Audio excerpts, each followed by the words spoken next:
마을에 두루 다니시며 하나님 나라를 선포하시며 그 복음을 전하실세 12제자가 함께하였고 또한 악귀를 쫓아내심과 병 고침을 받은 어떤 여자들 곧 7 귀신이 나간 자 막달라인이라 하는 마리아와 헤롯의 총직이 그 사이 안에 요한나와 수산나와 다른 여러 여자가 함께하여 자기들의 소유로 그들을 숨기더라. 각 동네 사람들이 예수께로 나와 큰 무리를 이루니 예수께서 비유로 말씀하시되 씨를 뿌리는 자가 그 씨를 뿌리러 나가서 뿌릴새 더러는 길가에 떨어짐에 밟히며 공중의 새들이 먹어버렸고 더러는 바위 위에 떨어짐에 싹이 났다가 습기가 없으므로 말랐고 더러는 가시떨기 속에 떨어짐에 가시가 함께 자라서 기운을 막았고 더러는 좋은 땅에 떨어짐에 나서 100배의 결실을 하였느니라. 이 말씀을 하시고 외치시되 들을 귀 있는 자는 들을지어다.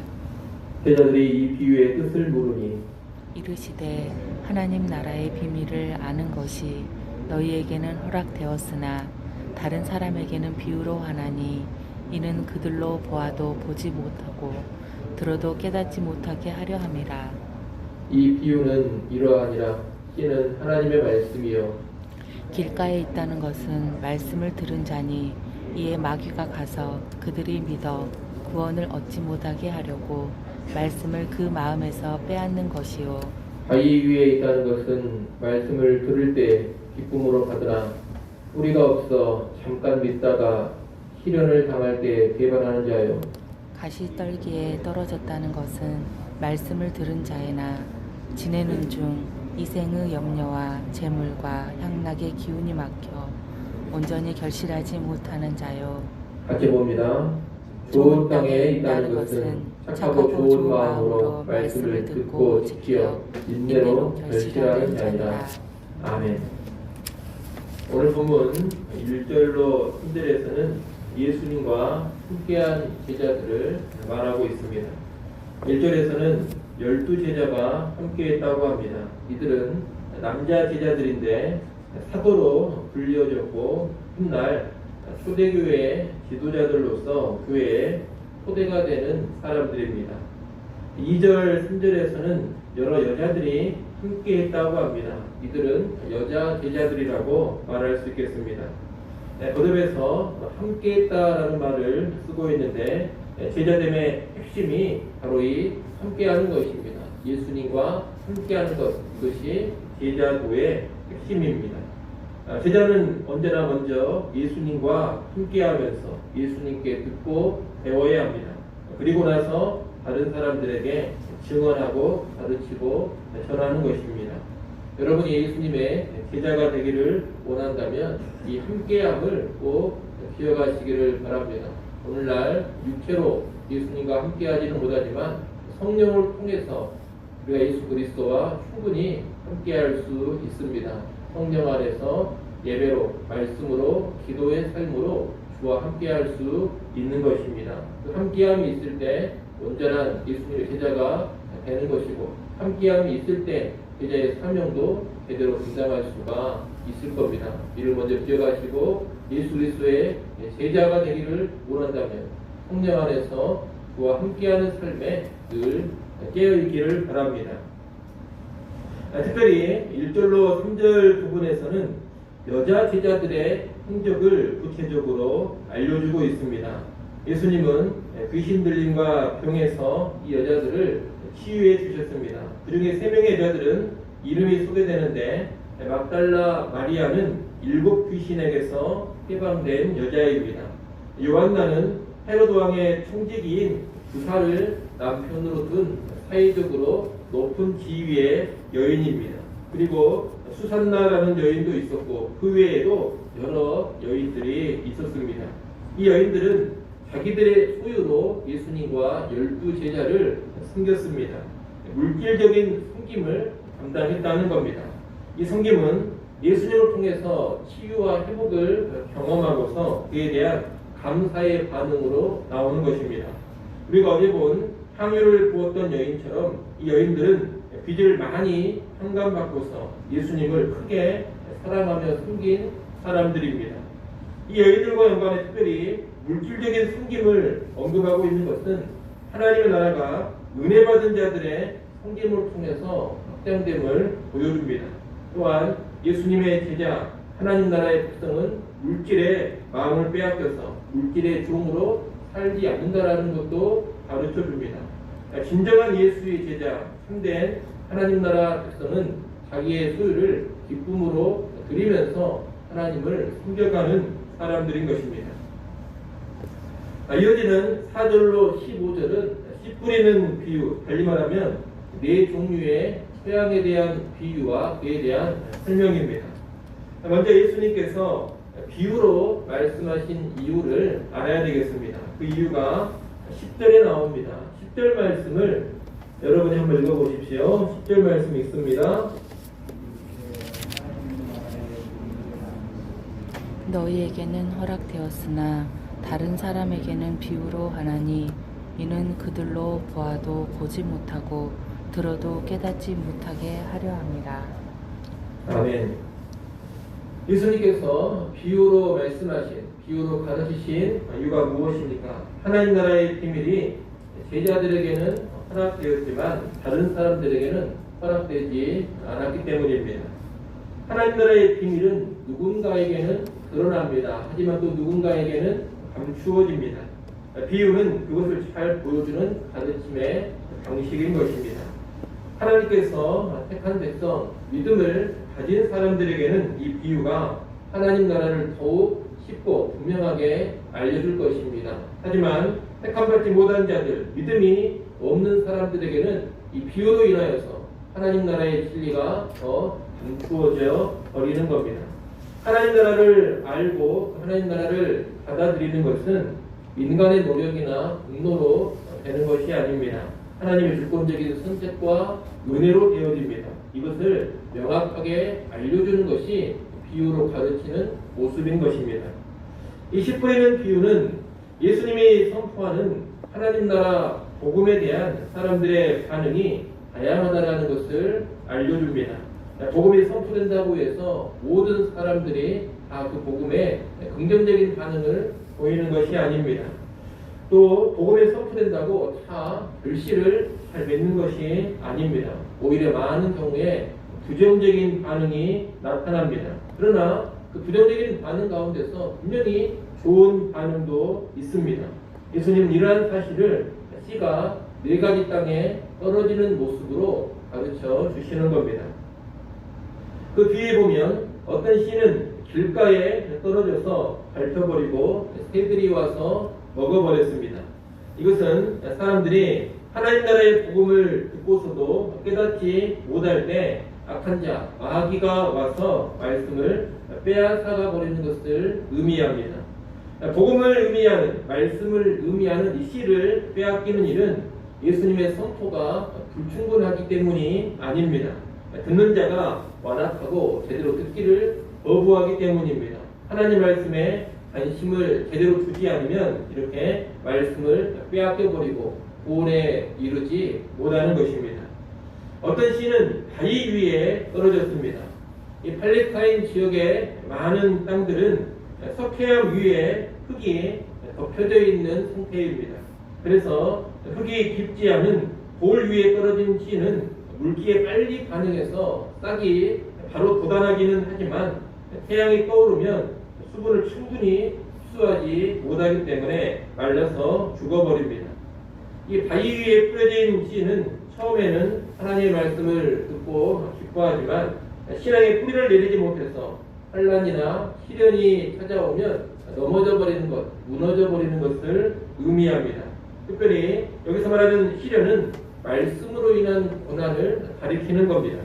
말씀을 갖고 순종하는 가운데 생기는 어려움, 환난, 시험을 이기지를 못하고 신앙을 바로 포기해 버리는 것, 이것이 바위 위에 뿌려진 씨입니다. 참된 믿음의 사람은 신앙의 시련이 온다고 해서 무너져 내리지 않습니다. 오히려 신앙의 시련을 통해서 강해집니다. 그러나 참된 믿음을 소유하지 못한 자들은 잠깐 믿는 것 같은 모습을 보여주기는 하지만 시련이 오히려 복이 돼서 신앙이 무너져 버리고 마는 겁니다. 어떤 시인은 가시떨기 속에 떨어졌습니다. 이 시는 가시와 함께 자라서 성장의 기운이 막혀버립니다. 그래서 온전히 결실하기까지 충분히 자라나지를 못합니다. 이 가시떨기 속에 떨어진 씨는 말씀을 듣고 받아서 반응을 합니다. 그리고 어느 정도 성장도 잘 이루어지는 것 같습니다. 하지만 이생의 염려와 재물에 대한 욕심, 세상의 재미와 향락에 부풀려서 살아가느라고 진정한 신앙의 수준으로까지 나아가지는 못합니다. 이런 사람은 얼핏 보면 복음을 받아들인 것처럼 보입니다. 그리고 정말로 신앙이 제대로 있는 것처럼 보이기도 합니다. 하지만 겉으로만 그렇게 보일 뿐이지 실상은 세상을 사랑하면서 살아가는 사람입니다. 구원받은 사람처럼 보이지만 실상은 하나님 나라와 상관없는 그런 사람이 세상을 사랑하는 가시떨기에 떨어진 씨와 같은 사람인 것입니다. 마지막으로 좋은 씨가 좋은 땅에 떨어진 씨가 있습니다. 15절 말씀을 우리 같이 한번 읽어보겠습니다. 15절 말씀 있습니다. 좋은 땅에 있다는 것은 착하고 좋은 마음으로 말씀을 듣고 지켜 인내로 결실하는 자니라. 아멘. 좋은 땅에 떨어진 씨는 잘 자라서 100배의 결실을 거두게 됩니다. 우리가 방금 읽은 것처럼 이 좋은 땅에 떨어진 씨는 착하고 좋은 마음으로 말씀을 듣고 지켜서 인내로 결실하는 것을 의미합니다. 이 사람은 마음이 좋습니다. 마음이 완악하지 않습니다. 또 마음이 세상으로 향해 있지도 않습니다. 순전하게 말씀을 듣고 순전하게 말씀을 지켜갑니다. 이 순종을 통해서 인내로 결실을 하는 겁니다. 특별히 이 좋은 땅은 인내라는 말을 사용하고 있습니다. 바위 위나 가시떨기와 같은 마음은 인내가 나타나지를 않습니다. 처음에는 믿음을 가진 것 같고 또 어느 정도 잘 성장하는 것 같지만 지속하지를 못합니다. 신앙으로 인한 시련과 어려움 앞에서 견디지 못하고 금방 무너져 버립니다. 세상의 염려와 물질과 쾌락에 정신이 팔려서 더 이상 신앙의 삶을 지속적으로 잘 살아가지를 못합니다. 여러 가지 어려움과 방해, 유혹과 욕심 앞에 견디지 못하고 버티지 못합니다. 인내하지 못하고 무너져 버린다는 겁니다. 그러나 참된 믿음에는 뭐가 있느냐? 참된 믿음에는 견디는 인내가 있습니다. 참된 믿음은 오래도록 참고 오래도록 견딥니다. 힘들고 어려워도 참고 지속합니다. 포기하지 않습니다. 끝까지 믿음의 모습을 보여줍니다. 그 끝까지 신앙의 삶을 잘 유지합니다. 그래서 결국에 결실을 맺는 겁니다. 이것이 참된 믿음입니다. 이 인내가 참된 믿음의 아주 중요한 특징인 것입니다. 참된 믿음을 가진 사람은 견고한 인내를 보여주면서 열매 맺는 자리로까지 나아간다는 겁니다. 이러한 씨 뿌리는 비유는 복음, 말씀을 듣는 우리의 태도를 점검하는 데 사용이 될 수 있습니다. 우리가 하나님의 말씀을 어떻게 받고 있는가, 복음을 어떻게 받아들이고 있는가, 이런 우리의 마음의 상태를 점검하는데 이 씨 뿌리는 비유를 적용해 볼 수가 있다는 겁니다. 하지만 이 비유의 더 본질적인 의미는 복음을 전하고 말씀을 가르칠 때 사람들에게 다양한 반응이 나타난다는 것입니다. 예수님은 씨 뿌리는 비유에서 4가지 땅을 말씀하셨는데 크게 보면 이 땅은 두 종류입니다. 하나는 결실을 못하는 땅이고 또 하나는 결실을 하는 땅입니다. 세 종류의 땅에 뿌려진 씨는 결실을 못합니다. 열매를 맺지 못하기 때문에 어찌 보면 헛된 수고처럼 보일 수도 있습니다. 사람들의 무관심과 시련과 핍박 그리고 세상의 유혹으로 인해서 많은 사람들이 복음에 제대로 반응을 하지 않습니다.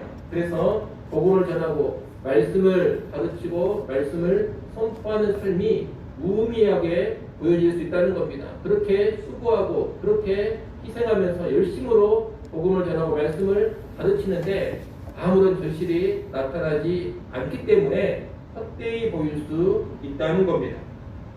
그러나 하나님 나라의 복음은 좋은 땅과 같이 긍정적으로 반응하고 인내로 순종하는 자들을 통해서 반드시 열매 맺는 일이 있게 됩니다. 그래서 우리는 좋은 땅에 대한 기대와 소망을 품고서 속에서 복음을 증거하고 말씀을 선포하며 가르쳐야 하는 겁니다. 부정적인 반응이 많이 있지만 그 가운데 긍정적인 반응이 반드시 나타나기 때문에 긍정적인 반응 보이는 그 사람들을 기대하고 소망하면서 복음의 사역, 말씀의 사역을 감당해 가야 한다는 겁니다. 이것이 씨 뿌리는 비유의 본질적인 의미입니다. 여러분, 많은 부정적인 반응 속에서도 반드시 좋은 땅이 있습니다. 복음과 말씀을 듣고 참된 믿음을 가지고 변화와 순종으로 나아가는 사람들이 분명히 있습니다. 복음을 갖고서 100배의 결실을 맺는 그런 사람들이 반드시 나타납니다. 우리는 그런 사람들을 기대하고 소망 가운데 복음 사역과 말씀 사역을 감당할 수 있어야 되겠습니다. 혹시라도 여러분이 복음을 증거하고 말씀을 가르치는 가운데 사람들이 변화되지 않고 사람들이 바뀌어지지 않아서 실망하고 또 마음 가운데 허탈해하는 그런 모습이 있다면 이 씨 뿌리는 비유를 통해서 다시금 소망을 품으시기를 바랍니다. 반드시 좋은 사람, 택한 백성이 있다라는 그 믿음과 확신 가운데 말씀 사역, 복음 사역 잘 감당해가는 우리 모두가 될 수 있기를 간절히 소원합니다. 기도하겠습니다.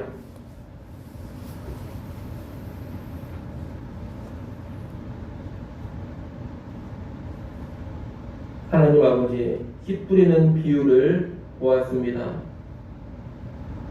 하나님의 말씀을 증거하고 선포할 때, 복음을 전하며 살아갈 때 부정적인 반응도 많이 있지만 그 가운데 반드시 좋은 반응 보이는 택한 백성이 있다라는 것을 우리가 분명히 알고 복음사역, 말씀사역 감당해 가게 하여 주시옵소서.